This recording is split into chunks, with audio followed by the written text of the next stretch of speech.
God bless you and welcome to this episode where we're going to be replacing the bushings and pins on the 1998 C1500 in the background. Let's go ahead and get started with this video.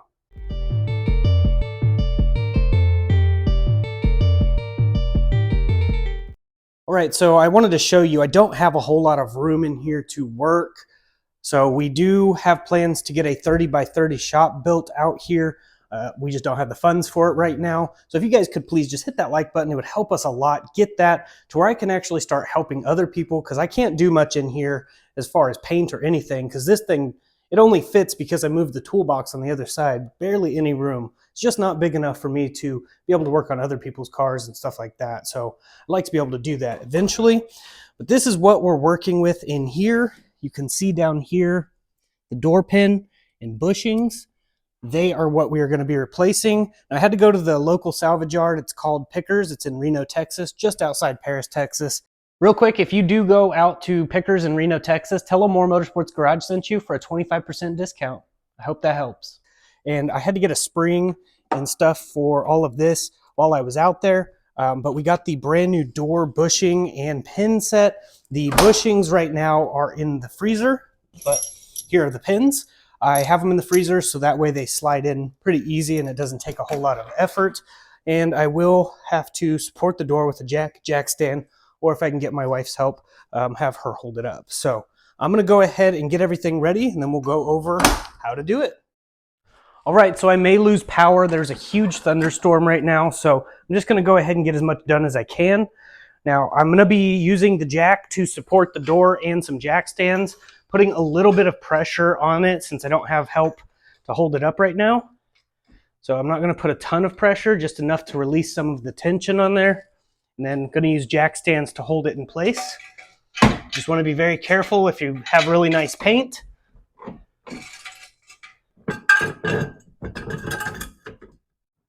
All right, now that the door is supported with a jack and two jack stands, we're going to move to the very top pin.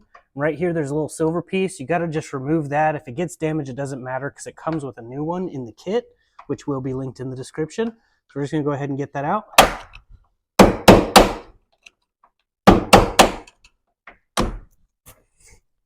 Just using a flathead screwdriver and a hammer. Popped it right up just like that. All right, now using a long extension and a hammer, I'm going to hammer this pin out. So as you can see, it came out pretty simple. Now, if this is rusted, you may have to spray penetrant in there and let it soak in. But this one came out pretty simple. It also helps that the bushing's pretty destroyed. Now, there's normally a spring right under here that would need to remove. They actually sell a tool for it, and it compresses the spring so you can remove it. I will actually be putting the spring back in here when it comes time. I don't have that spring tool, but we're going to get it back in there. But we're going to go ahead and move down to the lower section. I'm going to use the extension and hit it out. There isn't even a piece to lock it in, so this thing's just been in there chilling.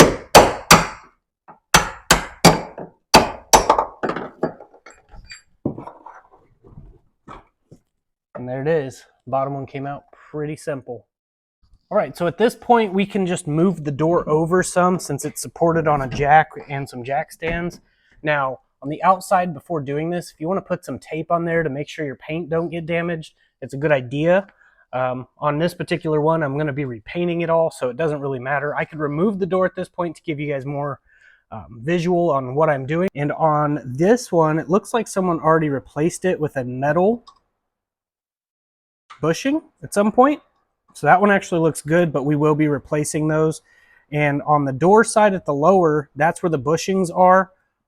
And then on the vehicle side, upper, that's where the bushings are. So it's not going to be on the door for the upper, but it will be on the door for the lower, if that makes any sense. So we're going to go ahead and knock what little bit of bushing is left in here out. We're just going to use these to do it, these old pins. We're going to knock them out, and then we're going to just replace them with some new bushings, and I'll show you how to do that. All right, that one literally shattered when removing it, which is totally fine. We are going to go ahead and get the new ones out of the freezer. Now, I put them in the freezer so that way they shrink a little bit and they're a little bit easier to get in, but as soon as they warm up, they'll expand and stay in there nice and tight. All right, just got them out of the freezer, and you can see there's a difference, a smaller and a larger one. Oh, there goes the electricity trying to go out on me. So bear with me just a moment.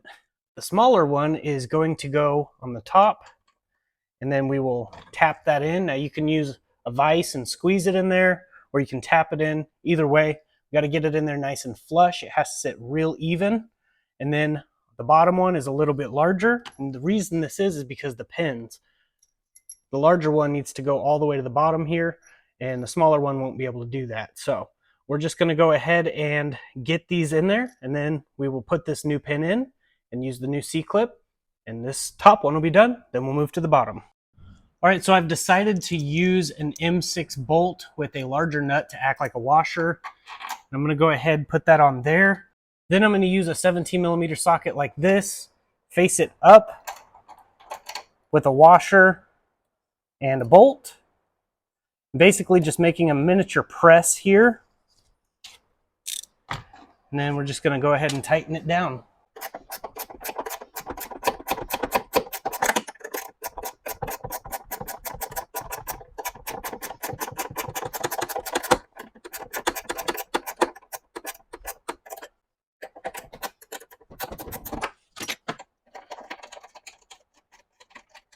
All right, now there's one installed.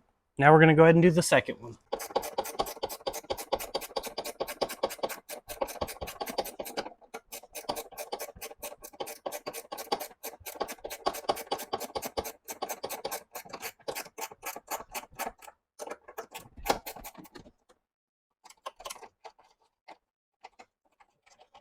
All right, now that both bushings are installed on the upper bracket, we can move down to the lower one. All right, so now that we've got the upper bushings replaced, we're going to move down here where I've already got the new metal bushing in here, and this is exactly how we did it on the top. Just going to go ahead and tighten it down, and the big one goes on the top down here, and the smaller one is down here. So it's backwards of this one up here, because this is the big bushing, and that's the small one, but on this one, it's the big bushing, and that's the small one. So I'm going to go ahead and tighten this down, and we'll get this back together.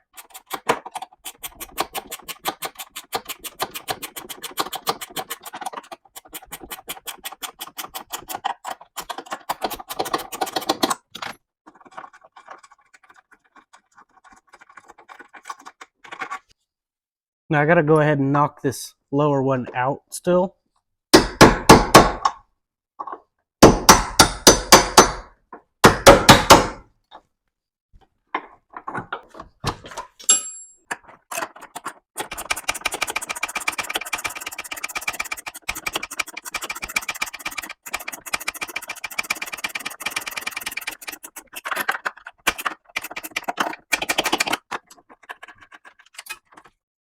All right, now that I got both of the lower bushings and both of the uppers, the only thing left to do is for me to put the spring and the roller on here, which I grabbed from the salvage yard.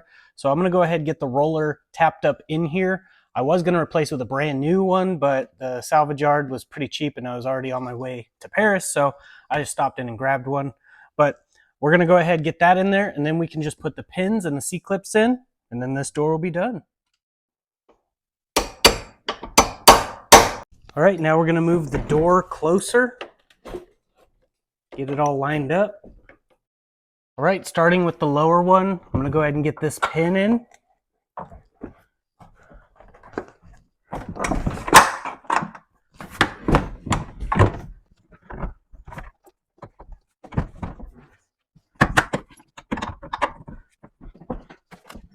Go ahead and tap it in there.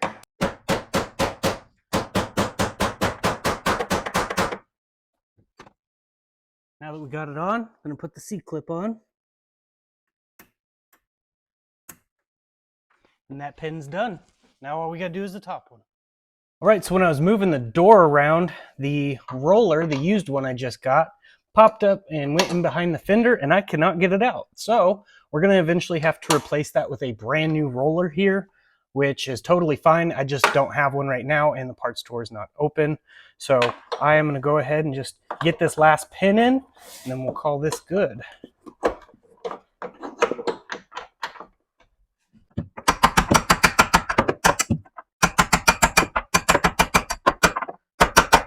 All right, we'll put this little C-clip on the top, and then this door will be done. All right, now that all that's done, this spring still needs to go in, so I do need to replace that roller there, but for right now, it will work. The door does shut. It is not perfectly level, but that is because I think there's something wrong with this door. It looks like it was dented up in there and maybe bent something. So I'm probably just gonna replace the entire door, which I know I just did all those pins. I should have done it when I replaced the door, but this door does have quite a bit of issues. This actual latch here is pretty bad. It's been an ongoing problem, I'm assuming, since before I got the truck, and this striker does need replaced. But I'm gonna go show you on the other side what the door hinge area should look like. It has a spring in there and the roller. This roller needs replaced as well because it's kind of bent, but this door shuts perfectly fine. So this is how it should eventually shut on the other side once I replace the striker and the latch. So I just wanted to show you that. I'm gonna go ahead and do this door off camera, but that's basically it for this video. If you liked it, please hit the like button, drop a comment below, and share it around with your friends and family. The more we help grow this channel, the better the content will get here and the more people I can help and reach. So if you haven't, click that subscribe button, and I'm gonna go ahead and roll my outro, and here it is. I just wanna let you know the gospel, which means good news, and the good news is we don't have to live this way no more. Who the Son sets free is free indeed. Jesus died and rose again, conquering death for you and I. When he went to the cross, he was thinking of you. No matter what you've done, you're only one step away from the cross. So all you have to do is repent, believe in your heart, confess with your mouth that Jesus rose from the dead, and you will be saved. And I just pray that this message reaches the right person, because I don't know who this message is for. But I just put it at the end of my video and pray that it goes to the right person. So God loves you. He's calling you, and he even wrote a love letter to you. Click the Bible link in the description. It's totally free. I get nothing from it other than the fact that you can make it to heaven. And it's not of your good works. It's not of mine. We are only saved through one name above every name, and that name is Jesus. And in the native tongue, it would be Yeshua. And if you want to go all the way back, Elohim, the creator of all. Jesus is calling you. He loves you, and he died for you. That's how serious it is. For the wages of sin is death, but the free gift of eternal life is through Christ Jesus. All you have to do is accept the gift. If I was to give you the keys to my truck, you couldn't have them unless you took them. Well, the same thing for heaven. Jesus is providing a way out. Everyone is on their way to hell right now, on this one path to destruction, and he's providing the way out. It's that simple. God loves you so much, and I pray this message reaches the person it's intended for. Jesus does love you, and if you prayed for a sign, this is it. So I'm going to go ahead and get off here, but I just wanted to let you know this. Jesus does love you. God bless, stay safe, stay awesome. Jesus loves you.